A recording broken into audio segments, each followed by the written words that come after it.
नमस्कार दोस्तों, स्वागत है आप सभी का मेरे यूट्यूब चैनल और नेक्स्ट एग्ज़ाम में। तो दोस्तों हम कर रहे थे एचपी टेट के लिए बायोलॉजी का पोर्शन।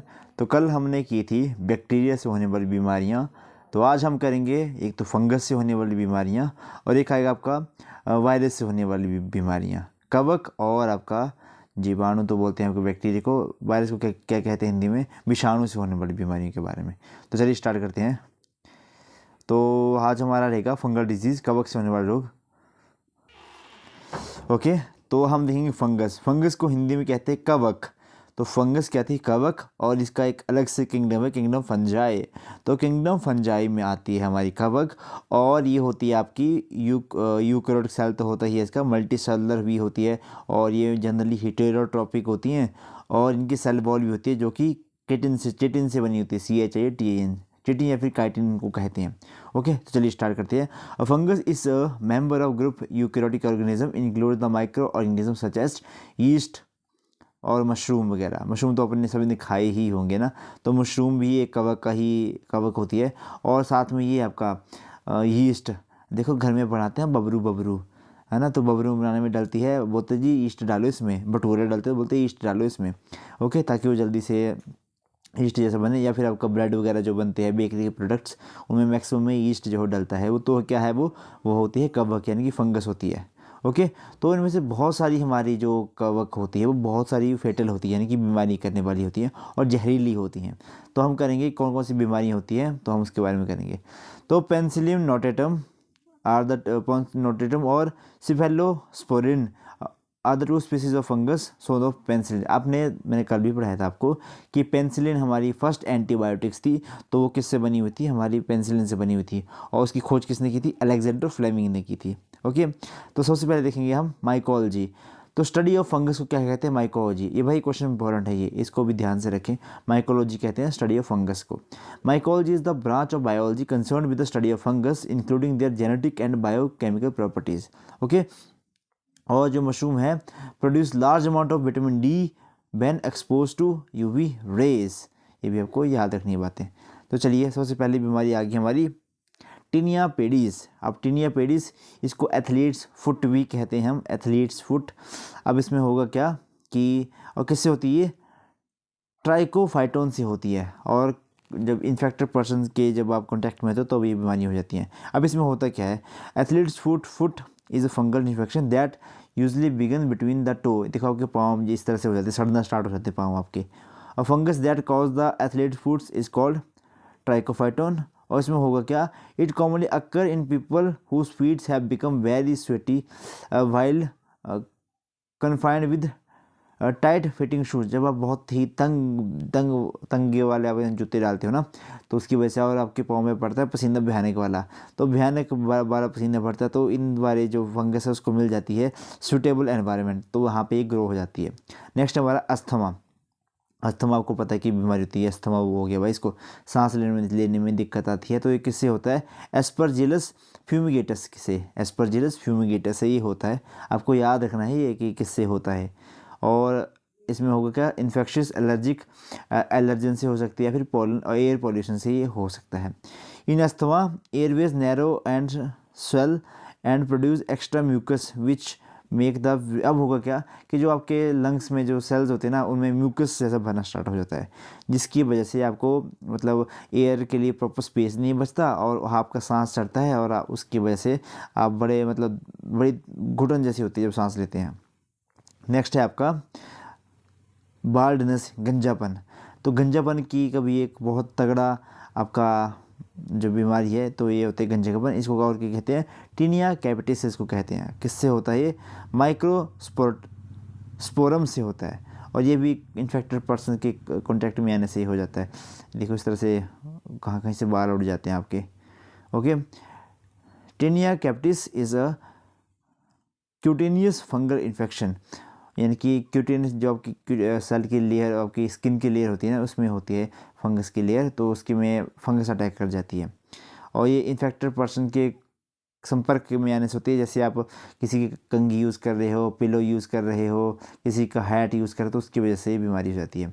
नेक्स्ट है आपका रिंग वर्म, दाद खाज खुजली, सब इसी से होती है आपकी। डरमेटोफाइटोसिस। तो इसका कारण क्या है, ट्राइकोफोटोन, इसकी वजह से ये होते हैं, ट्राइकोफोटोन की वजह से होती है, ठीक है, ट्राइकोफोटोन की वजह से ये होती है। और एक किसकी वजह से होगी, जब आप क्लोज कंटेक्ट में आओगे किससे, इन्फेक्टेड पर्सन से।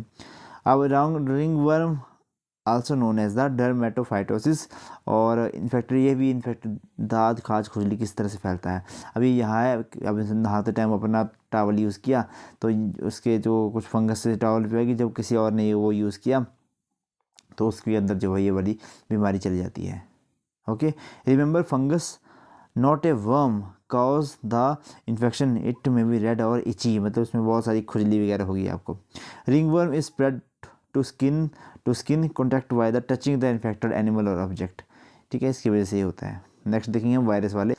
तो चलिए अगला है हमारा वायरस से होने वाली बीमारियाँ। तो वायरस देखो, एक तो ये होता है, मतलब एक तरह का डेड सेल होता है, जब किसी पर्सन के अंदर जाता है तो ये लाइव हो जाता है, तो ये जिंदा हो जाता है, ऐसे ये नॉन लिविंग होता है। Okay, a virus is a non cellular microscopic infectious agent that replicate only inside the living cell. ऐसे ही बाहर पड़ा होगा, मृत पड़ा होगा, जैसे ही इसको सूटेबल इन्वायरमेंट मिलेगा, किसी पर्सन के कांटेक्ट में आएंगे तो तभी ये जाके उसके अंदर रेप्लिकेशन होना स्टार्ट कर देता है और अपनी संख्या इस तादाद में बढ़ा लेता है कि सामने वाले के इम्यून सिस्टम को एकदम से ठप ही कर देता है, ख़त्म कर देता है, और ये बहुत गंदी वाली बीमारी करता है हमें। Virus show both living and non living characteristics, जो कि मैंने आपको बता दिया। Virus are also known as the border between the living and non living organism, तो इनको भी मतलब बॉर्डर लाइन माना जाता है। तो कुत्ते के काटने से कौन सी बीमारी होती है, तो वहाँ बोलते हैं रेबिस बीमारी होती है। ये रेबिस बीमारी होती है और इसको हाइड्रोफोबिया भी कहते हैं, क्योंकि कुत्ते से पानी से डर लगता है फिर हमें, ठीक है। तो और ये हमारा जो रेबीज है ये आपके नर्वस सिस्टम को इन्फेक्ट करता है। Rabies is usually transmitted through animal bite, for example stray dog, कुत्तों के काटने से होता है। इसका एक टीका भी होता है, और इसका टीका किसने खोज किया था, लुईस पास्चर ने किया था। ओके, और रेबीज़ की वैक्सीन बनाने की जो इकाई है तो वो हमारे यहाँ पे लगी है। कौन सा एरिया है वो आपका, सोलन से आगे, जहाँ पे पिंजौर गार्डन्स है ना, शायद वहीं पे पिंजौर गार्डन्स कहाँ पे है, बस वहीं पे है ये, हमें कोई नाम क्यों नहीं याद आ रहा उस जगह का, यहाँ पे घूमने भी जाते हैं। पिंजौर गार्डन कहाँ पे, बस वहीं पे है, आ गया तो बता दूंगा आपको, ठीक है। इसको हाइड्रोफोबिया कहा जाता है, पानी से डर लगता है इसमें, ये याद रखें आप बात। नेक्स्ट आपका मीज़ल्स, खसरा। तो मीज़ल किससे होगा आपका, मीज़ल मोरबिली वायरस से होगा। Red flat rash spread to the body, तो उसको मतलब वही है कि रैशेज जैसे हो जाते हैं पूरी बॉडी के अंदर, बहुत ही गंदे होते हैं, बचपन में आपको होते होंगे ये मीज़ल्स। अब तो इसका वैक्सीन आ गई, MMR वैक्सीन कहते हैं हम इसको, MMR, measle mumps rubella virus, इनके लिए 3 बीमारी के लिए एक ही वैक्सीन बन गई है, मीज़ल मम्स और रूबेला के लिए, यानी कि खसरा, गलसुआ और रूबेला के लिए, ठीक है। और ये भी कहाँ से फैलती है, disease spread through the air by the respiratory droplet produce the cough and sneezing. अब देखो होता क्या है कि जितने भी आपके वायरस होंगे ना, अब वायरस अगर एक बार किसी के अंदर चला गया तो उसके बाद जो है हमारे बॉडी के अंदर मेमोरी सेल बन जाते हैं। मेमोरी सेल बन जाने के बाद जब भी ये वाला वायरस दोबारा से अटैक करेगा तो वो मेमोरी सेल क्या करेंगे, दोबारा से उसी सेना को भेज देंगे जिसने पहले इनको मारा होगा। ओके, तो इसलिए जो हमें अब क्वेश्चन आता है कि व्हाट इज़ वैक्सीन, वैक्सीन क्या होती है। तो वैक्सीन क्या होती है, या तो डेड ऑर्गेनिज़म, या तो फिर मतलब ऐसे ऑर्गेनिज़म जिनकी कैपेसिटी बहुत कम होती है, वो हमारे बॉडी के अंदर इन्फेक्ट करते हैं। जब भी हमें कोई वैक्सीन पिलाई जाती है ना, तो वो एक तरह की दवाई नहीं है, वो वही ऑर्गेनिज़म होते हैं लेकिन डेड कंडीशन में होती है, या फिर ऐसी कंडीशन में होंगे कि वो आपको बीमार नहीं कर पाएंगे। तो जैसे आपकी बॉडी के अंदर जाएंगे, हमारी बॉडी जो है वो क्योंकि वो कमज़ोर है, तो हमारी बॉडी एकदम से उनको मारेगी और मेमोरी सेल बना लेगी कि अच्छा ये वाला वायरस आया था, तो दोबारा से अगर ये वाला वायरस आया तो हम ये वाली दवाई खाएंगे, मतलब निकालेंगे, तो ये मेमोरी सेल बन जाते हैं। लेकिन कुछ हमारी बीमारी ऐसी हैं वायरस से होने वाली, जैसे आपको कॉमन कोल्ड होता है ना रूबेला वायरस से, तो कॉमन कोल्ड का मतलब वो चेंज हो जाता है, होता रहता है बार बार। अभी आपको क्या हो रहा था, क्या बोलते हैं, कोविड हो रहा था, तो कोविड का भी ऐसा हो रहा था कि नई नई स्ट्रेन आती जा रही थी, तो समझ नहीं आ रहा था कि वैक्सीन काम करेगी या नहीं करेगी। ओके, और फिर आपका HIV वायरस है, वो वायरस इतना हैवी है कि वो आपके मेमोरी सेल को बनने ही नहीं देता, एकदम से आपकी बॉडी में स्प्रेड हो जाता है। ओके, तो याद रखिए वैक्सीन क्या होती है और उसका काम क्या होता है। अगला है हमारा हर्पिस वायरस। तो ये किससे होगी आपकी, हर्पिस सिम्प्लेक्स वायरस से होगी। ये वही हो जाते हैं थोड़ा सा। It may be result in the small blister, मतलब कि फफोले जैसे हो जाते हैं, in the groups card cold sores और fever blisters. The virus affect the external genitalia mucous surface और skin in the other part of the body. और ये भी एक सेक्सुअली ट्रांसमिटेड डिजीज़ है, ठीक है। नेक्स्ट है आपका हेपेटाइटिस। अब 5 तरह के हेपेटाइटिस होते हैं, hepatitis A B C D, और ये आपके लीवर को अफेक्ट करते हैं। और हेपेटाइटिस डे कब मनाया जाता है, 28 जुलाई को मनाया जाता है, ये भी आपको पता होना चाहिए। तो hepatitis is a inflammation of the liver tissue, liver cell इसमें आपका थोड़ा सा सूज जाता है। हेपेटाइटिस सी जो है वो most common blood borne virus है। It is considered to be the most serious of the hepatitis virus. It spread when infected person come in the contact, ठीक है। अगला है हमारा चिकन पॉक्स। ये तो बचपन में मैक्सिमम को हुए होंगे। तो ये क्या है आपका, वेरिसेला जोस्टर वायरस की वजह से होता है। चिकन पॉक्स को और किस नाम से जाना जाता है, वेरिसेला के नाम से जाना जाता है। और ये काफ़ी कॉन्टीजियस डिजीज, मतलब संक्रामक, बहुत तेज़ी से फैलने वाली बीमारी है।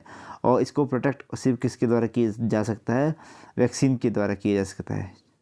और यहाँ पे देखो, छोटी माता रोग के दोनों में मवाद या पस भर जाता है और बीच में से सूख कर फट जाते हैं, पपड़ी जैसी बन जाती है। पहले तो ब्लिस्टर, मतलब आपका पिंपल जैसा होगा, फिर उसके अंदर पस पड़ जाती है और फिर वो फट जाता है, तो बहुत दर्द होती है इसमें भी। मतलब बचपन में तो मैक्सिमम को ये हुई होगी, क्योंकि जब हमारी एज के थे हम, अभी मैं इतनी बूढ़ा नहीं हुआ हूँ वैसे, पर हम हमारी एज में ऐसे थे, तो उस टाइम इसकी वैक्सीन नहीं आई थी, तो हमें वैक्सीन इसकी नहीं लगी है। तो एक एक बार सबको ये बीमारी होती ही हुई है। उसके बाद मेमोरी सेल बन गए हैं, तो अब दोबारा होती नहीं है। The disease result in a skin rash in the form of small and itchy blisters. Next है स्मॉल पॉक्स। ये भी उसी तरह की बीमारी है, स्मॉल पॉक्स। चेचक रोग। चेचक रोग के दाने बीच में से फटते नहीं बल्कि सीधे सूख जाते हैं और इनमें पपड़ी भी नहीं उतरती है। अतः यह बच्चों में छोटी उम्र में होती है और इसके ना निशान पड़े रहते हैं। इसका यह है कि इसमें निशान पड़े रहते हैं, ठीक है। स्मॉल पॉक्स है चेचक। Smallpox is a deadly severe comparing to the chickenpox. ये भी चिकन पॉक्स की तरह ही होती है इस तरह से, और वायरोला वायरस की होती है। देयर इज़ नो ट्रीटमेंट और cure for chicken pox. WHO certified the global eradication of the disease 1980 में उन्होंने कि कहा था कि अब इसको ख़त्म कर देंगे। Some experts worry that smallpox could be used as a weapon. और कुछ मतलब वही एक्सपर्ट ऐसे कहते हैं कि स्मॉल पॉक्स के वायरस को एज ए यूज़ कर सकते हैं कंट्रीज़, सामने वाली कंट्री को ख़त्म करने के लिए। नेक्स्ट है पोलियो। अब पोलियो तो आपकी मतलब तो इंडिया जो है पोलियो फ्री हो गया था, कब हुआ था, 2014 में हुआ था, ठीक है। तो और अभी भी पाकिस्तान और अफ़गानिस्तान में आपको पोलियो है बचा हुआ। तो जब भी आप कहीं भी पाकिस्तान या फिर अफ़गानिस्तान जाओ या फिर वहीं से आओ, तो आपको पहले पोलियो की ड्रॉप्स पिलाई जाती हैं। इसमें आपकी मसल जो है वो वीक हो जाती हैं, आप चल भी नहीं पाते। कई बार क्या होता है कि हमारी बॉडी की हड्डियाँ जो है वो उसमें बहुत वीक हो जाती हैं कई बार, ठीक है। नेक्स्ट है आपका एड्स, HIV वायरस से ये होता है। अर्ली सिम्टम कहते हैं फ्लू लाइक इलनेस रहेगी। फिर उसके बाद क्या होगा, lymph node, fever, weight loss होता रहेगा, क्योंकि इसमें हमारा इम्यून सिस्टम बहुत वीक हो जाएगा। अगर आपका कोल्ड हुआ ना आपको, तो कोल्ड इतने खतरनाक तरीके से होगा ना कि आपकी डेथ भी हो सकती है, ठीक है। Currently there is no cure for, मतलब अभी तक इसकी कोई वैक्सीन वगैरह नहीं बनी है, आपको भी पता है। इसका सिर्फ एक ही इलाज है कि बचाव, ठीक है। नेक्स्ट है हमारा डेंगू किससे होता है, डेंगू वायरस से। और ये इसका वेक्टर क्या रहेगा आपका, एडिस या फिर एडिस एजिप्टी मॉस्किटो या फिर आपका टाइगर मॉस्किटो, जिसमें टाइगर के तरह बने होते हैं। और जो मलेरिया होगा ना, मलेरिया एक प्रोटोजोआ कॉज करता है जिसका नाम होता है आपका प्लाज्मोडियम वाइवेक्स। नेक्स्ट है dengue is spread by the several species of female mosquito. कौन सा, एडिस एजिप्टी। यह है एडिस एजिप्टी वायरस है, मॉस्किटो है जो इसका वेक्टर है। बाकी वायरस कौन सा है, डेंगू वायरस है। इसमें फीवर आता है आपको। नेक्स्ट है आपका मम्प्स, गल्स हुआ, गला बहुत गंदे तरीके से हो जाता है इसमें। पेनफुल स्वेलिंग आ जाती है हमारे सलेवरी ग्लैंड्स वगैरह में। Mumps is viral infection that primary affect the saliva producing, यानी कि salivary glands near the year, मतलब होते हैं ऐसे कनफोड़ा जैसा बोलते हैं इसको पहले हम। नेक्स्ट है इन्फ्लुएंजा वायरस। इन्फ्लुएंजा वायरस, इसकी में हाई फीवर आता है, आपका रनी नोज़, नाक बहता रहेगा, गला सूख जाएगा, जॉइंट्स में पेन रहेगी। Influenza is a virus infection that attacks only respiratory system और नोज़, यही आपका कोल्ड वगैरह तो सारा यही काउज करता है। नेक्स्ट है कोविड, तो कौन सा वायरस है, सार्स कोव 2, ठीक है, सार्स कोव 2, वही है कि 2019 में ये महामारी आई थी, अलग अलग से वायरस थे इनमें, ठीक है, ये आपको याद रखना है, इम्पोर्टेंट है, इसके बारे में आ सकता है आपको। ओके, तो ये थी आपकी वायरस से होने वाली बीमारियाँ। तो यहीं पे हम वीडियो को समाप्त करते हैं।